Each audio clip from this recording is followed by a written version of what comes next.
نحمده نصلي على رسوله الكريم اعوذ بالله من الشيطان الرجيم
نبوت ملنے سے پہلے آپ کی عزت کرنے والے اس دعوت کی بنا پر آپ کے دشمن بن گئے اور یہ دشمنی حد سے گزرتی گئی۔ کبھی تو دوران نماز آپ کے کندھوں پر اونٹ کی جیر پھینکی گئی، کبھی آپ کے گلے کے اندر کپڑا ڈال کر بل دیے گئے، کبھی آپ کے راستے میں کانٹے اور پتھر بچھائے گئے، کبھی آپ کے ساتھیوں کو تپتے ہوئے ریت اور کوئلوں پر لٹایا گیا۔ رسول اللہ صلی اللہ علیہ وسلم یہ تمام پریشانیاں، مصیبتیں، توحید کے راستے کی رکاوٹیں برداشت کرتے جا رہے ہیں، اللہ کی دعوت، اللہ کا پیغام وہ لوگوں تک پہنچا رہے ہیں۔ اسی مکی ایام کے اندر جب نوبت یہاں تک پہنچ جاتی ہے کہ کفار مکہ اللہ کے نبی علیہ الصلوۃ والسلام کے قتل کی پلاننگ شروع کر دیتے ہیں، اللہ عز و جل اپنے نبی علیہ الصلوۃ والسلام کو مزید اپنی نشانیاں دکھانے کے لیے آسمانوں پر بلاتا ہے، آپ کو معراج کروائی جاتی ہے۔ اب اس معراج کے حوالے سے بھی ہمارے ملکوں کے اندر، انڈیا پاکستان کے اندر بڑے عجیب و غریب قسم کے واقعات، بڑے عجیب و غریب قسم کے عقائد بڑے مشہور ہیں۔ جو ہی رجب کا مہینہ آتا ہے، من گھڑت مسائل، من گھڑت عقیدے، من گھڑت اعمال، اس کا دروازہ کھل جاتا ہے۔ بلکہ پرسوں ہی کیو ٹیلی ویژن اس پر ایک مفتی صاحب فتویٰ دے رہے تھے، کوئی اگر رجب کے مہینے میں 8 روزے رکھ لیتا ہے تو جنت کے 8 دروازے کھل جاتے ہیں۔ کوئی یہ کر لیتا ہے تو یہ ہو جاتا ہے، یہ کر لیتا ہے تو یہ ہو جاتا ہے۔ اس معراج کے واقعے کو سامنے رکھ کر ہمارے ہاں بڑی نظمیں اور نعتیں بنی ہوئی ہیں۔ ایک بڑی مشہور نعت ہے، پنجابی کا شاعر کہتا ہے، کی نہیں کیتا یار نے ایک یار واسطے، رب محفلاں سجائیاں دیدار واسطے۔ بالکل جیسے عاشق اور معشوق کی ملاقات ہوتی ہے، اس معراج کے سفر کو وہی صورت دے دی گئی ہے کہ عرش سجا رہے تھے، عرش سج رہا تھا، اللہ کے نبی جا رہے تھے اور اللہ نے اپنے نبی کے دیدار کے لیے یہ سارا معاملہ کروایا تھا، پاس بٹھا کر دیکھنا تھا کہ اللہ اپنے عرش پہ ہوتے ہوئے اپنی مخلوق کو نہیں دیکھ رہا۔ آئیے ذرا قرآن و حدیث سے، اللہ کے نبی علیہ الصلوۃ والسلام کی سیرت سے اس واقعے کی حقیقت تو دیکھیں۔ اللہ کے نبی علیہ الصلوۃ والسلام ام ہانی کے گھر کے اندر آرام کر رہے، جبرائیل علیہ الصلوۃ والسلام آتے ہیں، براق سواری ان کے ساتھ ہے جو خچر سے چھوٹی، گدھے سے بڑی، اللہ کے نبی علیہ الصلوۃ والسلام کو اس سواری پر بٹھایا جاتا ہے۔ اگر اسی ایک معراج کے سفر کو اور معراج کے سفر سے جو سبق ہمیں ملتا ہے اس کو یاد کر لیا جائے تو انڈیا، پاکستان، بنگلہ دیش، افغانستان، یہ بر صغیر کے لوگوں کے عقیدوں میں سے بہت سے عقیدوں کی صفائی ہو جاتی ہے۔ اللہ کے نبی صلی اللہ علیہ وسلم جو ہی براق پر بیٹھتے ہیں یہ جانور تھر تھراتا ہے، کانپتا ہے۔ نوریوں کا سردار ہے جبرائیل علیہ السلام، ساری نوری مخلوق کا سردار، یہ آگے بڑھ کر براق کی لگام کو تھام لیتا ہے۔ سوار کون ہے؟ بشر۔ خادم کون ہے؟ نوری۔ اگر نبی کو نوری اس لیے کہتے ہو کہ نوریوں کی شان زیادہ ہے تو ذرا ملاحظہ تو کرو، یہاں بشر سواری کر رہا ہے اور نوری غلامی کر رہا ہے۔ رسول اللہ صلی اللہ علیہ وسلم براق پر آپ کا سفر شروع ہوتا ہے، قرآن بیان کرتا ہے سبحان الذی اسری بعبدہ لیلا من المسجد الحرام، پاک ہے وہ اللہ جو لے گیا اپنے بندے کو مسجد حرام سے مسجد اقصی۔ اللہ کے نبی علیہ الصلوۃ والسلام مسجد اقصی میں پہنچتے ہیں، ابراہیم علیہ السلام، اسماعیل علیہ السلام، عیسیٰ، موسیٰ، آدم، نوح علیہم السلام انبیاء کا مجمع ہے۔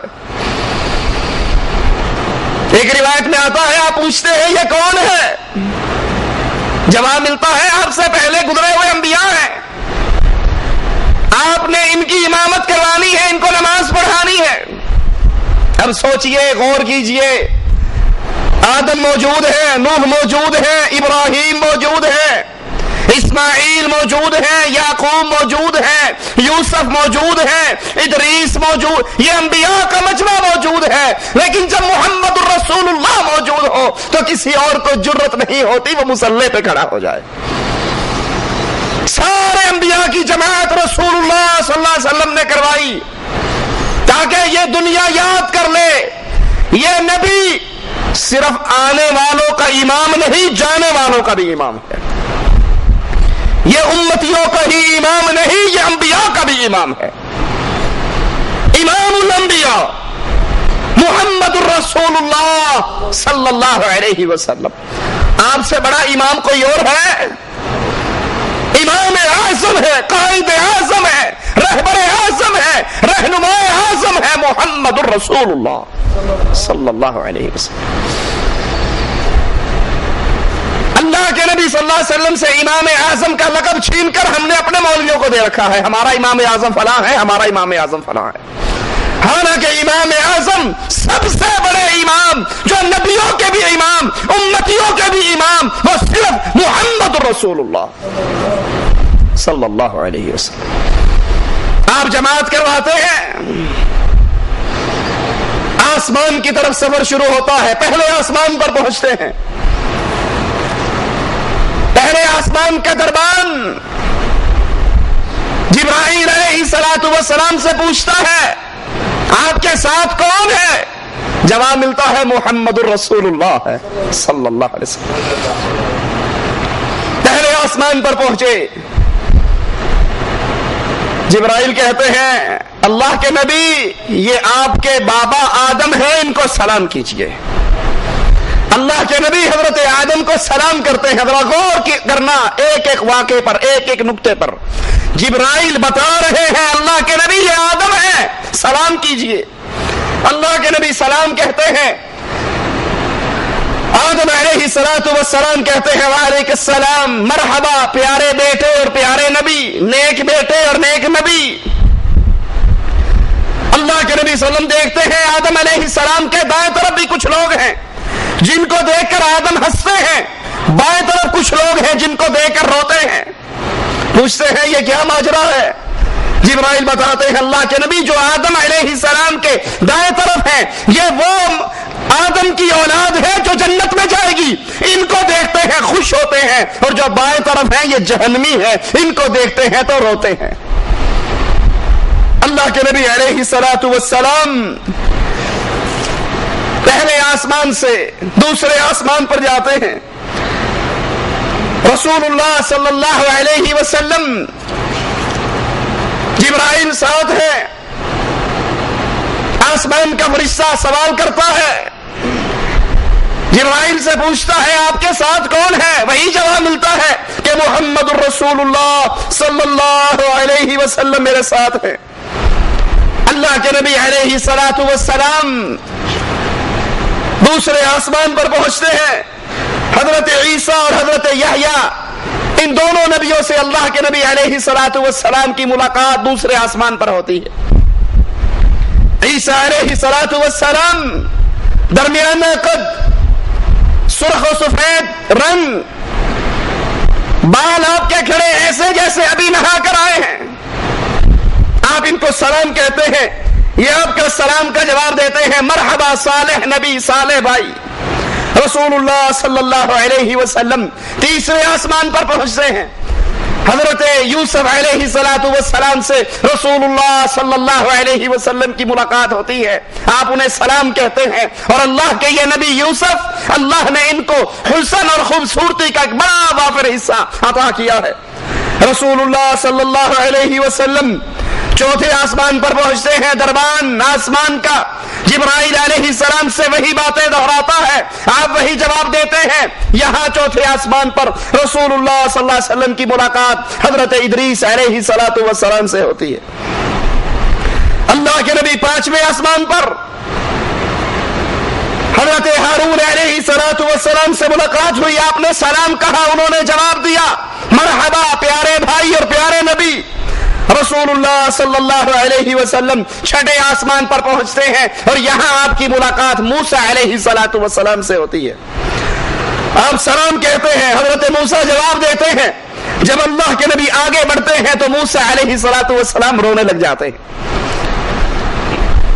جبرائیل علیہ الصلوۃ والسلام پوچھتے ہیں کیا ماجرا ہے؟ وہ کہتے ہیں یہ نبی مجھ سے بعد میں آنے والے، لیکن اس کی امت میری امت سے زیادہ ہوگی، اور اہل جنت کے اندر بھی اس کی امت کی تعداد باقی نبیوں کی امتوں سے زیادہ ہوگی. یہ سوچ کر میں خوشی سے میرے آنسو نکلتے ہیں. رسول اللہ صلی اللہ علیہ وسلم ساتویں آسمان پر پہنچتے ہیں. اللہ کے نبی علیہ الصلوۃ والسلام کی ملاقات حضرت ابراہیم علیہ الصلوۃ والسلام سے ہوتی ہے. ابراہیم بیت معمور جو فرشتوں کی مسجد ہے، اس کا ٹیک لگا کر بیٹھے ہوئے، یہ وہ مسجد ہے جس کے بارے میں رسول اللہ صلی اللہ علیہ وسلم نے فرمایا بیت معمور میں روزانہ 70,000 فرشتہ نماز پڑھتا ہے، لیکن سنو، جو فرشتہ ایک نماز پڑھ لیتا ہے دوبارہ قیامت تک اس کا نمبر ہی نہیں آتا. اتنی بڑی تعداد اللہ کے فرشتوں کی. ابراہیم علیہ الصلوۃ والسلام، جبرائیل کہتے ہیں اے نبی یہ آپ کے باپ ابراہیم ہیں، ان کو سلام کیجئے. اللہ کے نبی علیہ الصلوۃ والسلام سلام کرتے ہیں. اس کے بعد آپ کو سدرۃ المنتہا پر، سدرۃ المنتہا بیری کا ایک درخت ہے، اللہ کے نبی علیہ الصلوۃ والسلام فرماتے ہیں یہ درخت، اس کے بیر جیسے حجر کے مٹکے ہوں. آپ نے دیکھا ہوگا اپنے علاقوں میں گھڑے، یہ ان مٹکوں جتنے بیر ہیں، اس کے پتے ہاتھی کے کان کے برابر ہیں. جبرائیل نے بتایا یہاں سے 4 نہریں نکلتی ہیں، 2 دنیا والوں کے لیے ہیں اور 2 اہل جنت کے لیے ہیں، دنیا والوں سے پوشیدہ ہے. زمین سے جتنے فرشتے اوپر بڑھتے ہیں یہاں آ کر رک جاتے ہیں، اوپر سے جتنے فرشتے اترتے ہیں وہ بھی یہاں آ کر رک جاتے ہیں. جو انہوں نے لینا ہوتا ہے یہاں سے لے لیتے ہیں، اور جو انہیں دیا جاتا ہے وہ یہاں پر دیا جاتا ہے. رسول اللہ صلی اللہ علیہ وسلم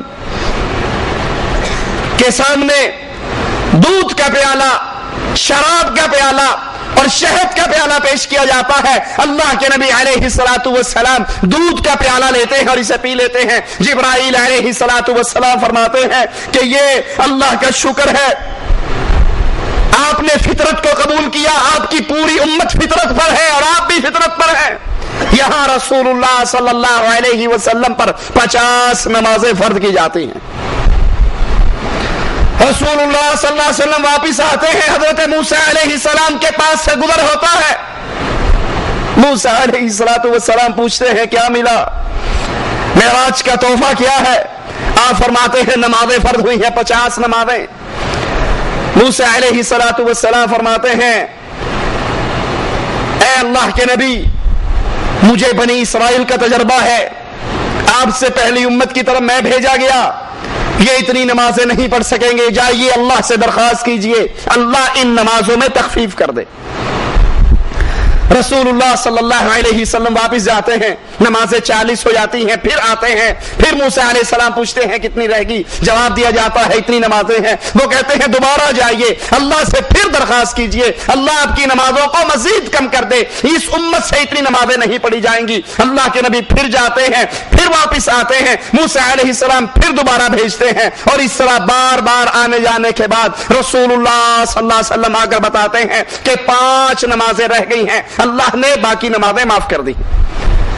موسیٰ علیہ السلام فرماتے ہیں بنی اسرائیل کا مجھے تجربہ ہے، اس امت کے پاس میں جا کر دیکھ چکا ہوں، یہ نمازیں بھی مشکل ہیں، آپ جائیے اللہ سے درخواست کیجئے 5 میں سے بھی کمی کرے۔ رسول اللہ صلی اللہ علیہ وسلم فرماتے ہیں میں راضی ہو چکا ہوں، میں اس امر کو پسند کر چکا ہوں، اب میں واپس جاتے ہوئے شرم آتی ہے۔ اللہ عز و جل فرماتا ہے اے نبی، میں نے آپ کی امت پر رحمت کی، میں نے آپ کی امت پر رحمت والا معاملہ کیا اور ان نمازوں میں تخفیف کی، لیکن سنیے یہ میرے نزدیک وہی 50 ہے، اللہ کی باتیں تبدیل نہیں ہوا کرتی، میرے نزدیک وہی 50 ہے، آپ کی امت میں سے جو 5 نمازیں پڑھے گا اس کے لیے تو 5 ہوگی، لیکن اللہ عز و جل اس کے نامہ اعمال کے اندر 50 کا ثواب لکھے گا۔ یہ اصل معراج کا انعام، یہ معراج کا تحفہ، سوچئے رجب کے مہینے میں معراج کا ذکر کرنے والوں کہ یہ اصل تحفہ ہے، کتنے ہیں ہم میں سے جو اس تحفے کی پابندی کرتے ہیں اور اللہ کے اس انعام کی پابندی کرتے ہیں کہ 5 پڑھ لیجئے، اللہ اس 5 کو 5 نہیں رہنے دے گا، اللہ کی باتیں تبدیل نہیں ہوتی، اللہ کے کلمات تبدیل نہیں ہوتے، تم تو 5 پڑھو گے لیکن اللہ عز و جل اس 5 کے بدلے میں تمہیں 50 کا ثواب عطا کرے گا، اللہ کی رحمت تو بہت زیادہ ہے۔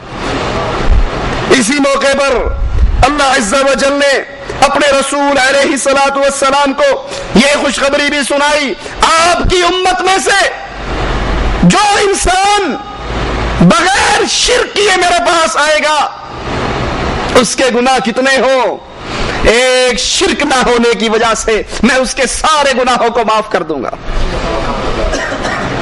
ایک نیکی کا بدلہ 10 نیکی ہے، انسان نیکی کا ارادہ کرے گا، ارادے کرنے پہ نیکی مل جائے گی، نیکی کر گزرے گا 10 گنا ثواب ہوگا، اللہ چاہے گا تو اس کو 700 گنا تک بڑھا دے گا۔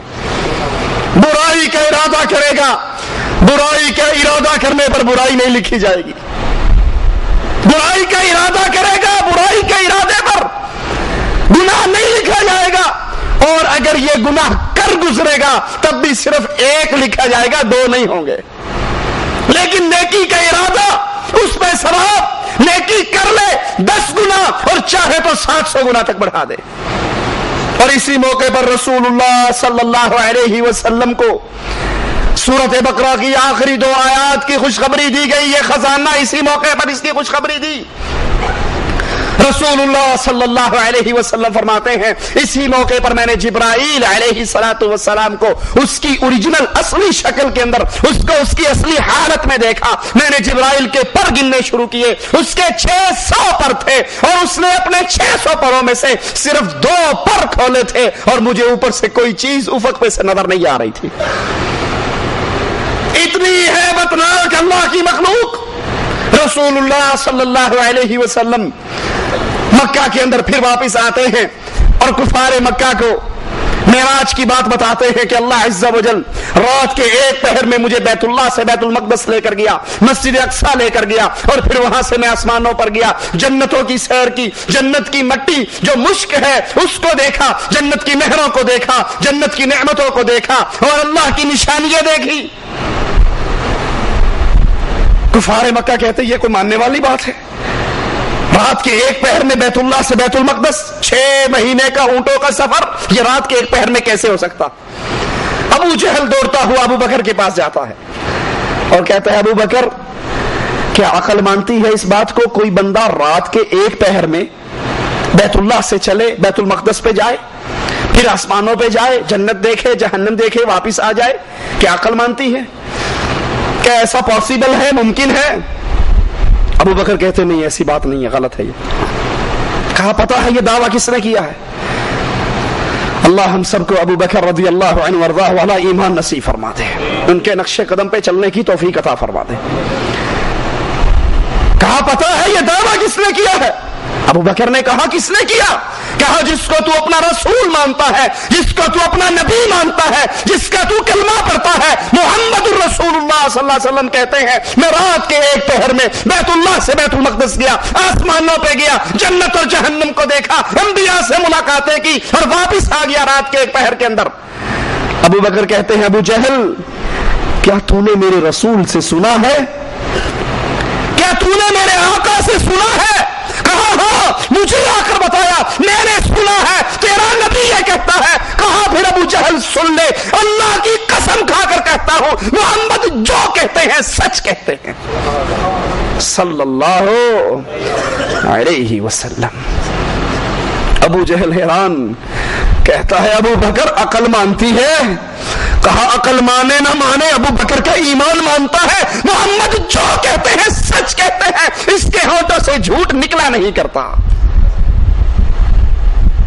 کیا یہ ایمان میرا اور آپ کا بھی ایمان ہے کہ اللہ کے نبی کی حدیث میرے اور آپ کے کان سے ٹکرا جائے اور میں کہوں اللہ کے نبی نے جو کہا سچ کہا، ساری دنیا سے ٹکر لی جا سکتی ہے، عقل میں بات آئے یا نہ آئے، عقل کی بات غلط ہو سکتی ہے لیکن محمد کی زبان کے جملے جھوٹ نہیں ہو سکتے صلی اللہ علیہ وسلم۔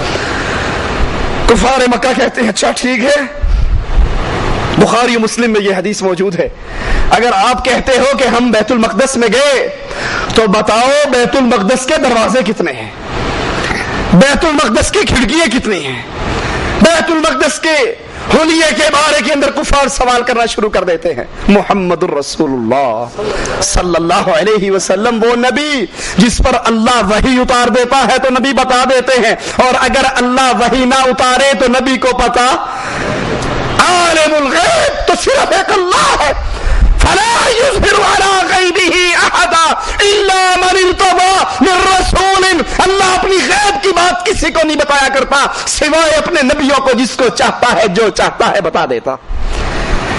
اللہ کے نبی علیہ الصلوۃ والسلام فرماتے ہیں یہ سنتے ہی ان کے یہ سوالات سن کر مجھے اتنا غم اور دکھ ہوا، اتنا دکھ ہوا کہ اتنا دکھ مجھے پہلے کبھی نہیں ہوا کہ میں نے تو خود کہا میں بیت المقدس ہو کر آیا، اب یہ پوچھتے ہیں دروازے کتنے ہیں، کھڑکیاں کتنی ہیں، اور مجھے تو علم نہیں ہے۔ مجھے اس بات کا بڑا صدمہ ہوا، اللہ عز و جل نے اپنی قدرتوں کے ساتھ سارے پردے ہٹا کر بیت المقدس کو میرے سامنے کر دیا، میں بیت المقدس کو دیکھ رہا تھا، کفار سوال کر رہے تھے اور ان کے سوالوں کا جواب میں دیتا رہا۔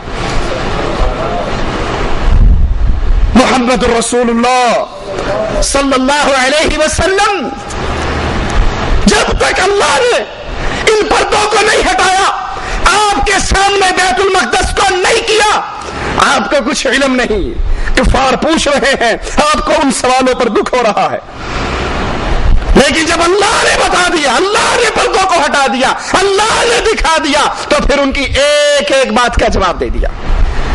رسول اللہ صلی اللہ علیہ وسلم سے پوچھا گیا اے اللہ کے پیارے نبی کیا آپ نے اللہ کو دیکھا ہے؟ یہی نعتیں چلتی ہیں نا، کی نہیں کیتا یار نے کی یار واسطے، رب محفلاں سجائیاں دیدار واسطے، یہ تو ساری ملاقات ہی دیدار کے لیے تو آئے تھے۔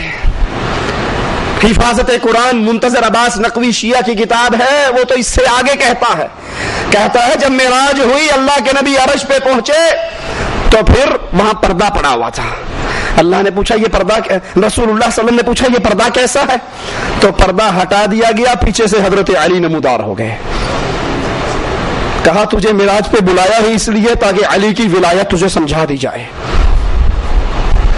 اللہ کے نبی سے سوال ہوتا ہے آپ نے اللہ کو دیکھا، آپ نے اللہ کا دیدار کیا؟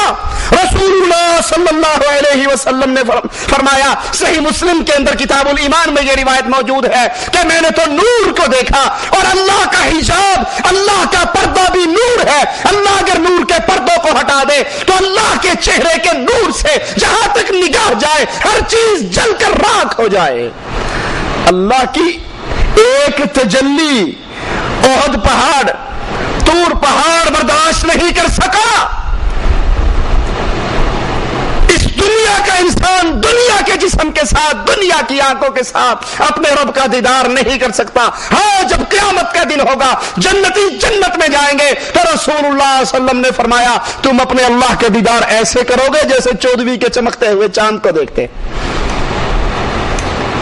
حضرت عائشہ رضی اللہ تعالی عنہا فرماتی ہے, جس نے یہ کہا کہ رسول اللہ صلی اللہ علیہ وسلم نے اللہ سے ملاقات کی, اللہ کا دیدار کیا, اللہ کو دیکھا, فقد کذب علی النبی, اس نے محمد رسول اللہ پر جھوٹ بولا.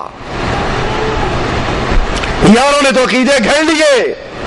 غوث علی شاہ قلندر قادری تذکرہ غوثیہ میں لکھتا ہے, اللہ کے نبی نے جبرائیل سے پوچھا وہی عرش پہ سے کس پہ سے لے کر آتے ہو, کون دیتا ہے؟ کہا کبھی دیکھا نہیں. کہا اب جاؤ تو ذرا دیکھنا. جبرائیل گئے, عرش پہ پہنچے, پردہ ہٹا کر دیکھا تو خود محمد رسول اللہ بیٹھے ہوئے تھے. نعوذ باللہ تعالی اللہ عما یقولون. اور یہاں حضرت عائشہ کہتی ہے جس نے یہ کہا اللہ کے نبی نے اللہ کو دیکھا, معراج کے سفر میں عرش پہ گئے, اللہ کا دیدار ہوا, کی نہیں کیتا یار میں ایک یار واسطے, یہ محفل سجی ہے دیدار واسطے. فقط کذب علی النبی, وہ محمد پر جھوٹ بولتا ہے صلی اللہ علیہ وسلم. کچھ لوگ کہتے ہیں یہ معراج خام میں ہوا, یہ روحانی ہوا, یہ جسمانی معراج نہیں. غلط ہے یہ بات. رسول اللہ صلی اللہ علیہ وسلم کو معراج جسمانی ہوا. قرآن حکیم بیان کرتا ہے وَالنَّجْمِ إِذَا هَوَى, تارے کی قسم جب غائب ہونے لگے, مَا ضَلَّ صَاحِبُكُمْ وَمَا غَوَى, تمہارے ساتھی یعنی محمد صلی اللہ علیہ وسلم نہ رستہ بھولے ہیں نہ بھٹکے ہیں. وَمَا يَنْطِقُ عَنِ الْهَوَى, اور یہ جو تمہارے رسول علیہ الصلوۃ والسلام ہیں یہ اپنی خواہش سے کوئی بات نہیں کرتے. إِنْ هُوَ إِلَّا وَحْيٌ يُوحَى, یہ تو آسمان سے جو وحی آتی ہے اس وحی کو ہی آگے بیان کرتے ہیں. یہ وہی بات کہتے ہیں جو اس پر وحی کی جاتی ہے. عَلَّمَهُ شَدِيدُ الْقُوَى, ان کو نہایت طاقت والے فرشتے نے, نہایت قوت والے فرشتے نے تعلیم دی ہے. ذو مرۃ فاستوى, وہ بڑی طاقت والا ہے. وهو بالافق الاعلى, جس وقت وہ آسمان کی ایک طرف اونچی جگہ کے اندر تھا. ثم دنا فتدلى, تو وہ اپنی اصلی صورت کے اندر سارا کا سارا نبی صلی اللہ علیہ وسلم کے سامنے آ کر کھڑا ہو گیا. اللہ کے نبی نے فرمایا سدرۃ المنتہا کے مقام پر جا کر میں نے جبرائیل کو اس کی اوریجنل شکل میں دیکھا جس کے جسم کے 600 پر تھے. مالک بھی کہتا ہے ثم دنا فتدلى, پھر وہ اپنی اصلی صورت میں سارا کا سارا اللہ کے نبی صلی اللہ علیہ وسلم کے سامنے آ کر کھڑا ہوا, پھر قریب ہوا, ان کی طرف جھکا. فَكَانَ قَابَ قَوْسَيْنِ أَوْ أَدْنَى, اللہ کے نبی اور جبرائیل کے درمیان صرف 2 کمانوں کے برابر یا اس سے بھی کم فاصلہ رہ گیا. کہنے والے کہتے ہیں یہاں سے مراد اللہ ہے کہ اللہ رسول اتنے قریب ہوئے کہ 2 کمان کا فاصلہ رہ گیا. جھوٹ بولتے ہیں یہ کہنے والے. اور محمد رسول اللہ کی سچی حدیث ہے, صحیح مسلم ہے, کتاب الایمان ہے. آپ فرماتے ہیں اللہ کا حجاب نور ہے, اگر اللہ اپنے حجاب کو نور کے پردوں کو ہٹا دے تو جہاں تک نگاہ جائے مالک کے نور سے ہر چیز جل کر خاک ہو جائے. فَأَوْحَى إِلَىٰ عَبْدِهِ مَا أَوْحَى, تو پھر جبرائیل علیہ الصلوۃ والسلام اللہ کے نبی کے قریب ہوئے. اس وقت اللہ نے اپنے بندے پر جو وحی بھیجنی چاہی بھیجی. مَا كَذَبَ الْفُؤَادُ مَا رَأَىٰ, جو کچھ رسول اللہ صلی اللہ علیہ وسلم نے دیکھا دل نے اسے جھوٹ نہ جانا. أَفَتُمَارُونَهُ عَلَىٰ مَا يَرَىٰ, تو کیا جو کچھ وہ دیکھتے ہیں تم اس کے بارے میں ان سے جھگڑا کرتے ہو. رسول اللہ صلی اللہ علیہ وسلم اپنے جسم کے ساتھ گئے, آپ کو جسمانی معراج ہوئی, اللہ کے نبی نے انبیاء سے ملاقات کی, اور یہ آپ کا معجزہ تھا, محمد رسول اللہ صلی اللہ علیہ وسلم کا معجزہ. کیونکہ قرآن نے تو پہلے ہی بتا دیا تاکہ ہم اپنے رسول کو مزید نشانیاں دکھائیں, مزید اپنی نشانیاں اس کے سامنے وا کر دیں. سننے کو تو یہ قصہ, بتانے کو یہ قصہ, لیکن یہ قصہ نہیں ہے. آئیے غور کیجئے یہ ہمیں سبق کیا دیتا ہے, یہ ہمیں درس کیا دیتا ہے, یہ ہمیں تعلیم کیا دیتا ہے. عقیدے کے وہ کون سے الجھے ہوئے مسائل ہیں جن کو واقعہ معراج کھول کے رکھ دیتا ہے. سب سے پہلا سبق معراج کا, سبحان الذی اسرا بعبدہ، غور کیجئے اس لفظ پر، پاک ہے وہ اللہ، اسرا جو لے گیا، بعبدہ بنورہ نہیں، جو اپنے نور کو نہیں لے کر گیا، بعبدہ جو اپنے بندے کو لے کر گیا۔ معراج کی یہ آیات ہمیں کھول کر بتا رہی ہے محمد الرسول اللہ نور من نور اللہ نہیں ہے۔ الصلاۃ والسلام علیک یا نور من نور اللہ کہنے والے اللہ پر بہتان باندھتے ہیں، اللہ کی ذات میں شرک کرتے ہیں۔ مالک تو کہتا ہے بعبدہ، میں اپنے بندے کو لے کر گیا۔ اسی لیے رسول اللہ صلی اللہ علیہ وسلم نے فرمایا لا تطرونی کما اطرت النصارى، میری شان کو ایسے نہ بڑھا دینا جیسے عیسائیوں نے غلو کیا حضرت عیسیٰ کی شان میں۔ عیسیٰ اللہ کے بندے تھے، انہوں نے اللہ کا بیٹا بنا دیا۔ انا عبد اللہ، میں اللہ کا بندہ ہوں، میں اللہ کا رسول ہوں، تم بھی مجھے اللہ کا بندہ کہو، اللہ کا رسول کہو، نور من نور اللہ نہ کہو۔ پہلا مسئلہ معراج سے ثابت ہوا، ان آیات سے ثابت ہوا کہ اللہ کے نبی صلی اللہ علیہ وسلم اللہ کے بندے تھے، اللہ کا نور نہیں تھے۔ دوسری بات، رسول اللہ صلی اللہ علیہ وسلم معراج کا یہ واقعہ ہمیں سبق دیتا ہے کہ اللہ کے نبی حاضر ناظر نہیں تھے۔ جو کہتے ہیں نا دم بدم پڑھو درود، حضرت بھی ہیں یہاں موجود، بکواس کرتے ہیں، جھوٹ بولتے ہیں۔ ان مولویوں کو معراج کا یہ واقعہ سناؤ، مان لیتے ہیں۔ اگر تم کہتے ہو طاہر القادری صاحب کے پاس بھی رسول اللہ آئے، مولوی زکریا صاحب کے پاس بھی صوفی اقبال ان کے شاگرد نے لکھا بہجت القلوب کے اندر کہ اللہ کے نبی آئے، فضائل حج اور فضائل درود سن کر گئے۔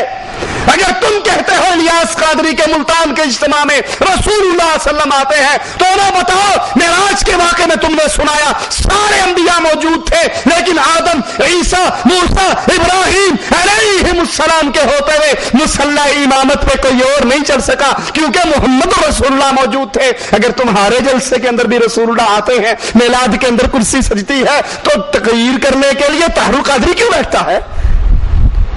نماز پڑھانے کے لیے الیاس قادری کیوں آگے ہوتا ہے؟ اگر محمد موجود ہو تو ابراہیم جماعت نہیں کرواتے، محمد امام اعظم بنتے ہیں صلی اللہ علیہ وسلم۔ لیکن تمہارے جلسے میں تم سے بڑا گستاخ اور کون ہوگا؟ دعویٰ کرتے ہو آگے تاج والے، دم بدم پڑھو درود، حضرت بھی ہے یہاں موجود، تقریر تمہارا مولوی کرتا ہے، جماعت تمہارا مولوی کرواتا ہے، بیان تمہارا مولوی کرتا ہے، سٹیکر چھپے ہوئے ہم نے اپنی آنکھوں سے دیکھے پاکستان میں، سنا ہے ہر عاشق کے گھر تشریف لاتے ہو، ہمارے گھر میں بھی ہو جائے چراغاں یا رسول اللہ۔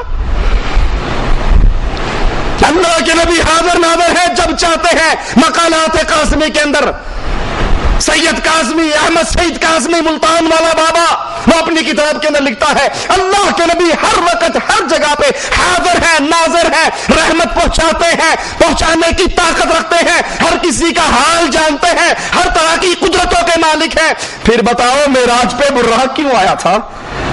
اللہ کے نبی حاضر ناظر تھے، بیت اللہ میں بھی تھے، مسجد اقصی میں بھی تھے، پھر یہ جبرائیل سواری لے کر کیوں آئے تھے؟ آپ تو پہلے سے وہاں موجود تھے۔ آسمانوں کا فرشتہ بھی وہابی لگتا ہے کہ اس نے پوچھا آپ کے ساتھ کون آیا ہے، اسے نہیں پتا نبی تو حاضر ناظر ہے، پہلے سے یہاں بیٹھے، اس نے کیوں پوچھا کون آیا ہے؟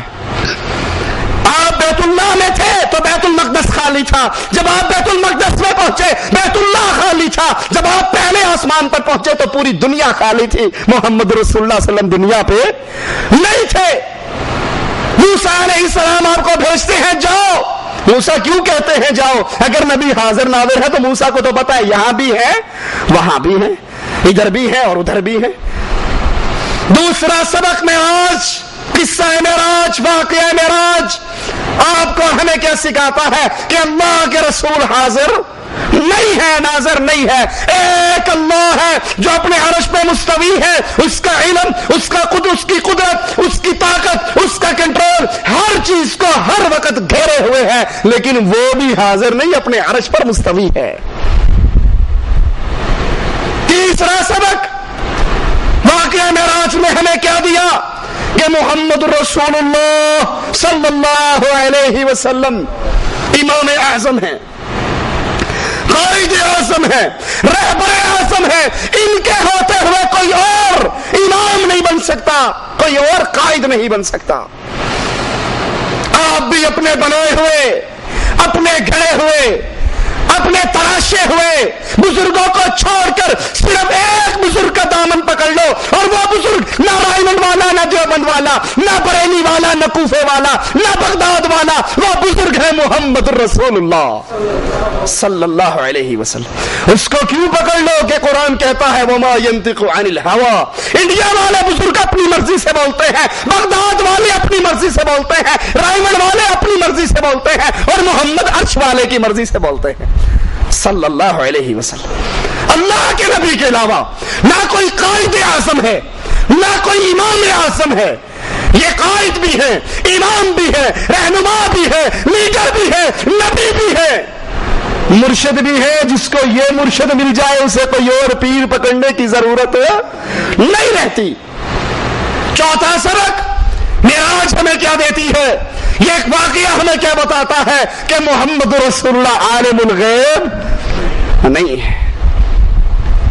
عالم الغیب ہوتے تب جبرائیل نے کہا تھا اللہ کے نبی یہ بابا آدم ہے، ان کو سلام کرو، تو نبی کو کہنا چاہیے تھا کہ جبرائیل لگتا ہے تو بھی بابی ہے،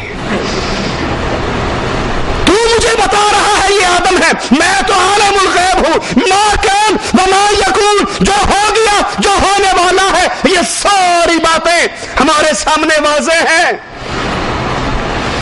انڈیا کے ایک بزرگ نے قانون شریعت کتاب لکھی، ہمارے پاس موجود ہے، اس میں کہتے ہیں پوری کائنات نبی کے سامنے ایسے ہے جیسے یہ ہاتھ اور پیالہ ہو، ایک ایک چیز کو دیکھ رہے، ہمارے عملوں کو جانتے ہیں۔ تو پھر جب جبرائیل نے کہا یہ آپ کے بابا ہیں تو نبی نے کیوں نہیں ٹوکا؟ مجھے کیوں بتاتا ہے، مجھے تو پہلے سے پتا ہے یہ آدم ہے۔ پھر جب اللہ نے 50 نمازیں فرض کی، اللہ کے لیے غور کیجئے، آپ سے چندوں کا سوال نہیں، عقل کو استعمال کیجئے، اللہ کے رسول کی باتوں پہ غور کیجئے، اپنے ایمان کو سدھار لیجئے۔ ہماری نظریں آپ کی جیب پر نہیں ہے، آپ کے جسم اور جان پہ ہے۔ اللہ کے لیے اپنے عقیدے کو سیدھا کر لیں، جس کا عقیدہ سیدھا ہو جاتا ہے اس کی جنت کی راہ سیدھی ہو جاتی ہے۔ وہ اور ہوں گے جو 11ویں کے نام پہ، تیجوں کے نام پہ، کنڈوں کے نام پہ کھانے والے ہوں گے، ہم کھانے والے نہیں، آپ کی جان کو آگ سے بچانے والے ہیں۔ اللہ کی رحمت سے دعوت یہ ہے توحید کو سدھار لو، عقیدے کو سیدھا کر لو۔ جس کا عقیدہ سیدھا ہو گیا، رب نے اپنے نبی کو سدرۃ المنتہا پہ یہ خوشخبری دی تھی جو شرک کے بغیر میرے پاس آئے گا سارے گناہوں کو معاف کر کے جنت کے وارث بنا دوں گا۔ اللہم اجعلنا منہم ومعہم وفیہم۔ اللہ کے نبی پر 50 نمازیں فرض ہوئی۔ اللہ کے نبی عالم الغیب ہوتے تو وہی کہتے اللہ ابھی جتنی کم کرنی ہے ایک ہی دفعہ کم کر دے، بار بار کیوں چکر لگوائے گا؟ خود غور کر لو۔ موسیٰ علیہ السلام اپنے تجربے کی بنیاد پر کہتے ہیں میں پہلے دنیا والوں کے پاس جا چکا ہوں، اتنی ساری نہیں پڑیں گے، جاؤ کم کرواؤ۔ جب اللہ نے 40 کی تو نبی وہاں نہیں کہہ سکتے تھے کہ آخر آپ نے 5 ہی دینی ہے نا، میرے پھیرے ضرور مروانے ہیں، یہی ختم کرو، جو 5 دینی ہے 2 میں جاؤں۔ اللہ کے نبی عالم الغیب نہیں، عالم الغیب فلا یظہرہ علی غیبہ احدا، غیب دان صرف ایک اللہ ہے، عالم الغیب صرف ایک اللہ ہے۔ نبیوں کو جتنا بتا دیا جاتا ہے پتہ لگ جاتا ہے، اور جو بات رب چھپا لیتا ہے اس کا پتہ نہیں لگتا۔ ایک اور سبق اس واقعہ معراج سے ہمیں ملتا ہے، اللہ صلی اللہ علیہ وسلم اللہ کا دیدار نہیں کرتے، عرش پہ نہیں پہنچتے، عرش پہ پاؤں نہیں رکھتے، بلکہ وہ سدرۃ المنتہا سے اوپر جہاں تک مالک نے چاہا وہ لے گیا، اور پھر صرف نور کو، اللہ کے نور کے حجاب کو دیکھا اور واپس آ گئے۔ یہ دعویٰ کرنے والے کہ اللہ کے نبی عرش پہ گئے، اللہ سے ملاقات ہوئی، آمنا سامنا ہوا، دیدار ہوا ایک دوسرے کا، یہ دعویٰ کرنے والے حضرت عائشہ بتاتی ہیں جھوٹ بولتے ہیں۔ محمد رسول اللہ صلی اللہ علیہ وسلم نے اپنے رب کا دیدار، اور خود اللہ کے نبی نے فرمایا میں نے تو نور کو دیکھا ہے۔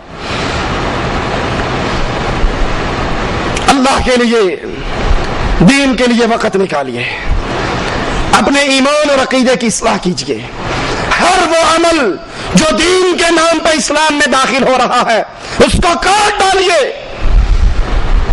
وہ بدعات، وہ اعمال جو رسول اللہ صلی اللہ علیہ وسلم کے نام پر، دین کے نام پر، اسلام کے نام پر دنیا میں مشہور ہو رہے، اس کو لائیے قرآن و حدیث پہ پیش کیجئے. اگر قرآن و حدیث اس کے موافقت دے دے، اس کے مطابق فیصلہ دے دے تو اس پہ عمل کر لیجئے. اور اگر رسول اللہ صلی اللہ علیہ وسلم کی سنت کے مطابق وہ چیز ثابت نہ ہو، وہ عقیدہ اللہ کے نبی کا نہ ہو، آپ کے صحابہ کرام کا نہ ہو، قرآن کی آیات میں نہ ہو، رسول اللہ کے فرمان میں نہ ہو، اس کو اٹھائیے، دیوار پہ دے ماریے. وہ بیان کرنے والا کیو ٹی وی والا ہو یا کوئی اور ٹی وی والا ہو.